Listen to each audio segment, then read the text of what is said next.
ശരിക്കും ബ്രേക്കപ്പ് ആണോ മോശം സിറ്റുവേഷൻ തരുന്നത്? അല്ല, നമ്മൾ ആ വൃത്തികെട്ട അവസ്ഥയിൽ നിൽക്കുമ്പോഴും നമ്മൾ അതിന്ന് മൂവ് ഓൺ ആയിട്ടില്ല എന്നുള്ള കാര്യം അറിഞ്ഞിട്ടും ആ വ്യക്തിനെ പറ്റിയിട്ട് ഓരോ കാര്യങ്ങൾ നമ്മളുടെ അടുത്ത് വെറുതെ വന്ന് പറയും. ചില ആൾക്കാർ, എല്ലാവരും അല്ല, എങ്ങനെയെങ്കിലും ഇതൊക്കെ ഒന്ന് മറന്നിട്ട് സമാധാനമായിട്ടൊന്ന് ഉറങ്ങിയാൽ മതി എന്ന് വിചാരിച്ചിരിക്കുന്ന സമയത്തായിരിക്കും ഇവരിങ്ങനെയൊക്കെ വന്ന് പറയുക.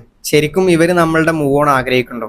അങ്ങനെ നമ്മളുടെ മൂവ് ഓൺ ആഗ്രഹിക്കുന്നുണ്ടെങ്കിൽ അവർക്ക് അങ്ങനെയൊക്കെ വന്നിട്ട് നമ്മളുടെ അടുത്ത് പറയാൻ തോന്നും. ചിലപ്പോൾ നമ്മളെ സമാധാനപ്പെടുത്താൻ വേണ്ടി പറയണതാവും. പക്ഷേ ഏറ്റവും വേഴ്സ്റ്റ് സിറ്റുവേഷനിൽ നിൽക്കുന്ന നമ്മളോട് ആ വിഷയത്തെ പറ്റി തന്നെ പറയുമ്പോൾ നമുക്ക് നല്ല സമാധാനം കിട്ടില്ലേ?